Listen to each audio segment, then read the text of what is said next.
নমস্কাৰ সকলোকে নলেজ আসামলৈ আপোনালোক সকলোকে স্বাগতম জনাইছোঁ। এই ভিডিঅ'টিৰ দ্বাৰা আমি আসাম হিষ্ট্ৰীৰ ওপৰত এটা নতুন সিৰিজ আৰম্ভ কৰিছোঁ। আজিৰ বিষয়বস্তু হৈছে churches and mythological rulers of Assam. Churches, এতিয়া আমি আহিছিলোঁ চৰ্চেছলৈ। ৰামায়ণত এনেকৈ মেনশ্যন আছে যে অমূৰ্ত ৰাজা নামৰ ৰজা এজনে প্ৰাগজ্যোতিষপুৰ নামৰ নতুনকৈ এখন ৰাজ্য এষ্টাব্লিছ কৰিছে। ইয়াৰ উপৰি মহাভাৰত, তাৰোপৰি বিভিন্ন ধৰণৰ পুৰাণ যেনে কালিকা পুৰাণ, গৰুড় পুৰাণ, মাৰ্কেণ্ডেয়, নাৰদীয়, ব্ৰাহ্মণ, স্কান্দ, অগ্নি, বিষ্ণু পুৰাণ এটচেট্ৰাত অসমৰ বিষয়ে মেনশ্যন আছিলে। যোৱাবাৰ APSC প্ৰিলিমছত এটা ডাইৰেক্ট কুৱেশ্যন আহিছিলে যে তলৰ কোনসমূহ এনচিয়েণ্ট এপিগ্ৰাফ বা এনচিয়েণ্ট লিটাৰেচাৰত অসমৰ বিষয়ে উদ্ধৃতি আছে। তাত অপশ্যন এনেকৈ দিয়া আছিলে কালিকা পুৰাণ, গৰুড় পুৰাণ, স্কান্দা পুৰাণ এটচেট্ৰা।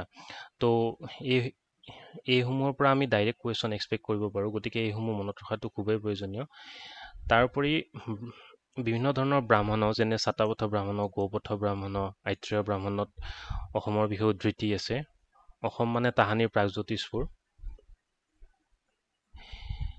ইয়াৰ উপৰি অৰ্থশাস্ত্ৰ, ৰঘুবংশ, দশমুখ চৰিত, হৰ্ষচৰিত, বিক্ৰমদেৱ চৰিত, ৰাষ্ট্ৰৰংগিনী এটচেট্ৰাতো অসমৰ বিষয়ে উদ্ধৃতি আছে।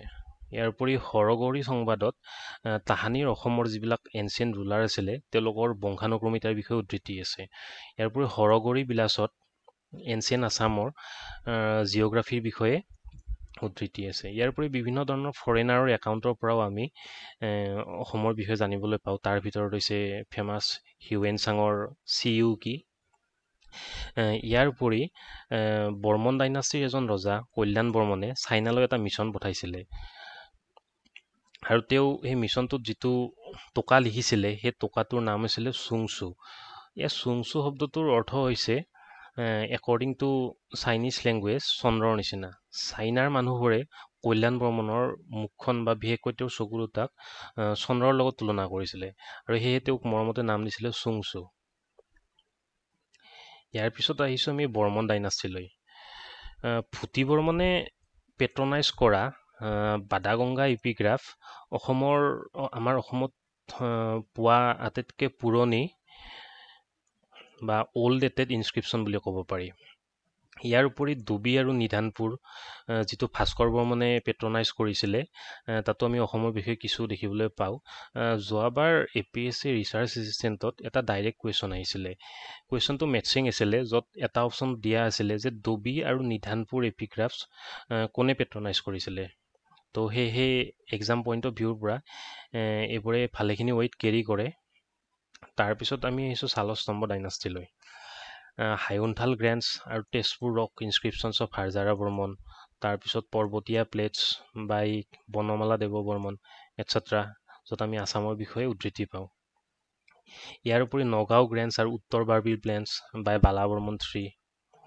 তাৰপিছত আমি আহিছোঁ পালা ডাইনাষ্টিলৈ। পালা ডাইনাষ্টিৰ ভিতৰত আমি বাৰগাঁও আৰু শুৱালকুছি গ্ৰেণ্ডছৰ যিটো ৰত্নপালাই পেট্ৰনাইজ কৰিছিলে। ইয়াৰ উপৰি গুৱাহাটী আৰু শুৱালকুছি গ্ৰেণ্ডছ বাই ইন্দ্ৰপালা, গাষ্টল ইনস্ক্ৰিপশ্যনছ বাই গোপালা এটচেট্ৰা। ইয়াৰ উপৰি আমি অন্য কিছুমান উদ্ধৃতি দেখিবলৈ পাওঁ যিবোৰ আমাৰ অসমৰ বাহিৰত অৱস্থিত বা আৱিষ্কৃত হৈছিলে। তাৰ ভিতৰত কামাউলি গ্ৰেণ্ডছ বাই বৈদ্যদেৱ, য'ত ৰামপালাই কেনেকৈ কামৰূপৰ ৰজা বৈদ্যদেৱৰ ওপৰত বিজয় পাইছিলে তাৰ বিষয়ে মেনশ্যন কৰা আছে। ইয়াৰ উপৰি বখতিয়াৰ খিলজীৰ যি আছামৰ ওপৰত ইনভেজন চলাইছিলে তাৰ বিষয়ে আমি উদ্ধৃতি পাওঁ কানাই বৰশী বোৱা শিলালিপিত, যিটো উত্তৰ গুৱাহাটীত অৱস্থিত। ইয়াৰ উপৰি যশোধৰ্মনৰ মাণ্ডাচাৰী ইপিগ্ৰাফছ, য'ত তেওঁ কেনেকৈ লোহিতৰ ওচৰলৈকে কংকাৰ কৰিছিলে সেই বিষয়ে উল্লেখিত আছে। আফছাদ ইপিগ্ৰাফছ, য'ত মহাসেন গুপ্তা আৰু সুস্থিতা বৰ্মনৰ মাজৰ কনফ্লিক্ট মেনশ্যন কৰা আছে।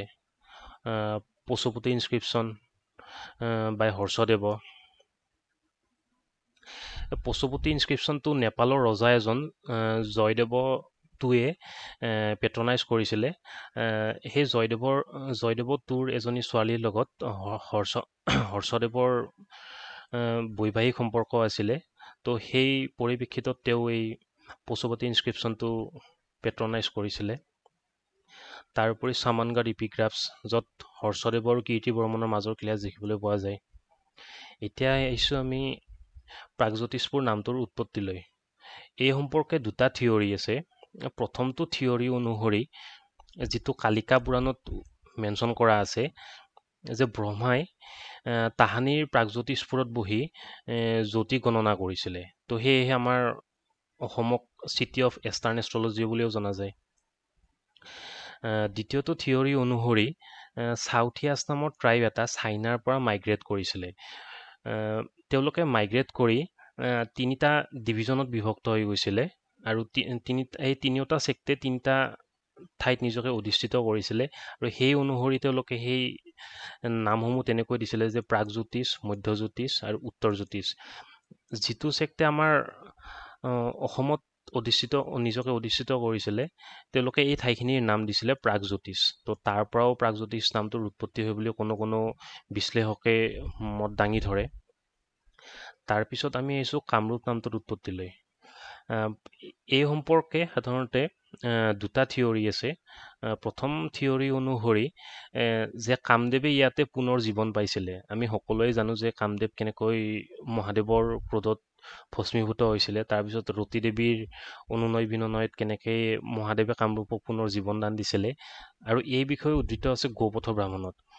কেতিয়াবা এনেকৈ কুৱেশ্যন আহি যায় যে কামদেৱৰ ৰিভাইভেল সম্পৰ্কে কোনখন ব্ৰাহ্মণত মেনশ্যন কৰা আছে। তো ইয়াৰ এনচাৰটো হৈছে গৌপথ ব্ৰাহ্মণ।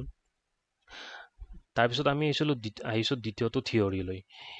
এই থিয়ৰীটো অনুসৰি কামৰূপ নামটো সান্থালী লেংগুৱেজৰ কামৰূপ বা কামৰূপ শব্দৰ পৰা আহিছে, আৰু এই শব্দটোৱে মা কামাখ্যাক আৰাধনা কৰাটো বুজায়। যিহেতু এই অঞ্চলৰ মানুহখিনিয়ে মা কামাখ্যাৰ পূজা অৰ্চনাত ব্যস্ত থাকে বা পূজা অৰ্চনা কৰে, সেয়েহে এই গোটেই ঠাইখিনিৰ নাম কামৰূপ হোৱা বুলি বহুতো বিশ্লেষকে মত দাঙি ধৰে। তৃতীয়তে আহিছোঁ আমি আছাম নামটোৰ উৎপত্তি সম্পৰ্কে। এই সম্পৰ্কে তিনিটা থিয়ৰী আছে।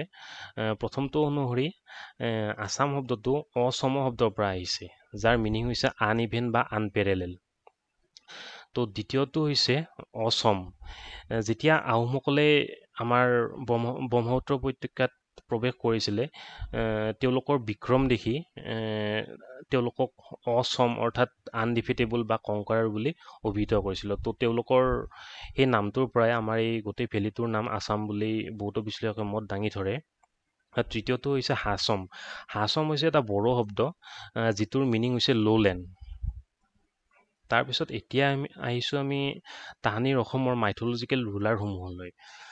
আমাৰ প্ৰথম মাইথলজিকেল যিজন ৰুলাৰৰ উদ্ধৃতি পোৱা যায়, সেইজন হৈছে মহিৰংগ দানৱ। তেওঁ এজন কিৰাত চিফ আছিলে, অৰ্থাৎ এটা কিৰাত সম্প্ৰদায়ৰ তেওঁ প্ৰধান আছিলে। তেওঁৰ ৰাজধানী আছিলে মৈৰাংক। এই মৈৰাংকক আমি এতিয়া গুৱাহাটীৰ সমীপৱৰ্তী মৈৰাংক পাহাৰৰ লগত তুলনা কৰিব পাৰোঁ। তেওঁ ছাকচেড কৰিছিলে হতকাসুৰ, চম্বৰাসুৰ, ৰত্নাসুৰ আৰু ঘটকাসুৰৰ দ্বাৰা।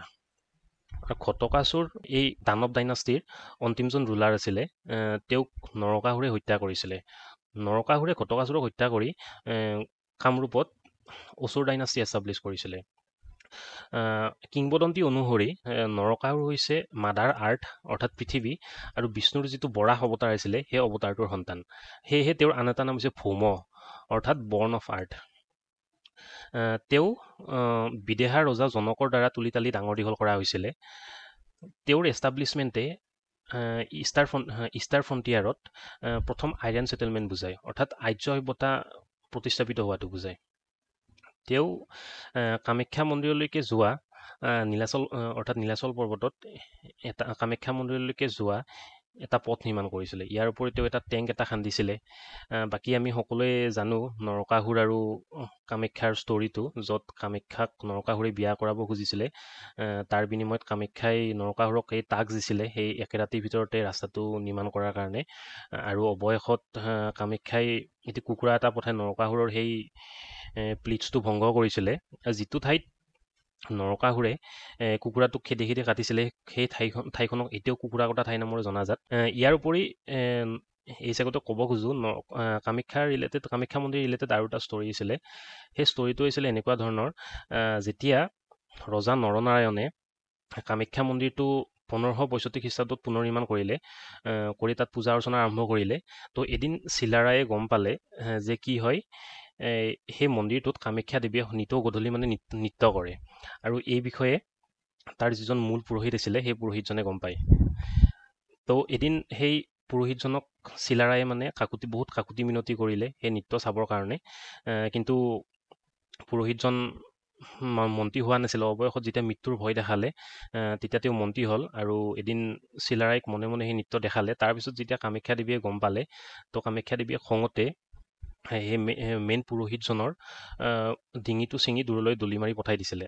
আৰু সেই যিটো ঠাইত সেই প্ৰধান পুৰোহিতজনৰ মূৰটো গৈ পৰিছিলে, সেই গাঁও অৰ্থাৎ সেই গাঁওখনক আজিও মুণ্ডাচিঙা গাঁও নামে জনাজাত। তো এতিয়া আমি পুনৰ ঘূৰি আহিছোঁ। যেতিয়া নৰকাসুৰৰ অত্যাচাৰ বাঢ়ি গৈছিলে, তেতিয়া তেওঁৰ পিতৃ অৰ্থাৎ কৃষ্ণই তেওঁক হত্যা কৰিছিলে। হত্যা কৰি তেওঁৰ ঠাইত ভগদত্তক ৰাজসিংহাসনত অধিষ্ঠিত কৰিলে। বিষ্ণু পুৰাণ অনুসৰি জনা যায় যে নৰকাসুৰৰ যিজন জেনেৰেল আছিলে অৰ্থাৎ সেনাপতি আছিলে, তেওঁৰ নাম মুৰু আছিলে। এতিয়া আমি আহিছোঁ ভগদত্তৰ ওচৰলৈ। ভগদত্তৰ জীয়েক আছিলে ভানুমতী, আৰু এই ভানুমতীক কৌৰৱৰ যিজন ডাঙৰ ৰাজকোঁৱৰ আছিলে অৰ্থাৎ দুৰ্যোধন, তেওঁ ভানুমতীক ৰাজ স্বয়ম্বৰৰ পৰা হৰণ কৰি লৈ গৈছিলে। মহাভাৰতৰ যুদ্ধত ভগদত্তই কৌৰৱৰ ফলিহা হৈ পাণ্ডৱৰ এগেইনষ্টত যুদ্ধত নামিছিলে। ইয়াৰ উপৰি মহাভাৰতত ভগদত্তক তাত মাইটি ক্লিং অফ মেকলেহা বুলি জনা যায়, অৰ্থাৎ যে এইটো ছিগনিফাই কৰে যে ভগদত্ত কোনো গুণে চক্ৰ বা ইন্দ্ৰৰ তুলনাত কম নাছিলে এই যুদ্ধক্ষেত্ৰত। ইয়াৰ উপৰি তেওঁ মহাভাৰতত কলিংগৰ যিটো আৰ্মি স্কোৱাড আছিলে, সেই আৰ্মি স্কোৱাডটোকো তেওঁ ডাইৰেকশ্যন দিছিলে। ইয়াৰ উপৰি ভগদত্তক শৈলল্য, পৰ্বতাপতি আৰু পূৰ্ব চক্ৰবাসী বুলি জনা যায়। অৱশেষত তেওঁক অৰ্জুনে হত্যা কৰিছিলে কুৰুক্ষেত্ৰৰ যুদ্ধত। তেওঁৰ এই বীৰত্বৰ গাথাসমূহ মহাভাৰতৰ দ্ৰোণ পৰ্বত উদ্ধৃত আছে। এতিয়া আমি আহিছোঁ ভীষ্মকলৈ। ভীষ্মকৰ বিষয়ে আমি স্কান্দা পুৰাণত তেওঁৰ উদ্ধৃতি দেখিবলৈ পাওঁ। তেওঁ কুন্দিল ৰিভাৰৰ ওচৰত কুন্দিনা নামৰ ঠাইত নিজৰ ৰাজধানী এষ্টাব্লিছ কৰিছিলে। ভীষ্মকৰ জীয়েক আছিলে ৰুক্মিণী, আৰু এই ৰুক্মিণীক স্বয়ম্বৰৰ পৰা শ্ৰীকৃষ্ণই হৰণ কৰি লৈ গৈছিলে। ভীষ্মকে কিন্তু তেওঁৰ জীয়েক ৰুক্মিণীক শিশুপালৰ লগত বিয়া দিবলৈ থিৰাং কৰিছিলে। চুতীয়াবিলাকে তেওঁলোকৰ যিটো ডিচেণ্ট সেইটো ভীষ্মকৰ পৰা ক্লেইম কৰে। এতিয়া আমি আহিছিলোঁ বানাসুৰৰ ওচৰলৈ। বানাসুৰ মহাবলী বা বালিৰ পুতেক আছিলে, আৰু তেওঁৰ ৰাজধানী আছিলে শোণিতপুৰত। তেওঁ মহাভৈৰৱ মন্দিৰ নিৰ্মাণ কৰিছিলে। ইয়াৰ উপৰি ভাগৱত পুৰাণৰ যিটো হৰিহৰৰ যুদ্ধ আখ্যান পোৱা যায়, তাত ঊষা আৰু অনিৰুদ্ধৰ প্ৰেম কাহিনীৰ বিষয়ে উল্লেখিত আছে। তাৰপিছত হৰিহৰৰ যুদ্ধ কেনেকৈ হৈছিলে সকলোবোৰ বিষয়ে তাত উল্লেখিত আছে। এই বান ৰজাৰ যিজন গ্ৰেণ্ডছন আছিলে, তেওঁৰ নাম আছিলে ভালুক, আৰু তেওঁ ভালুকপুঙত নিজৰ ৰাজধানী এষ্টাব্লিছ কৰিছিলে। আকা নামৰ যিটো ট্ৰাইব আছে, সেই ট্ৰাইবটোৱে তেওঁলোকৰ যিটো ডিচেণ্ট সেইটো ভালুকৰ পৰা ক্লেইম কৰে। তো আজিলৈ ইমানেই, ধন্যবাদ।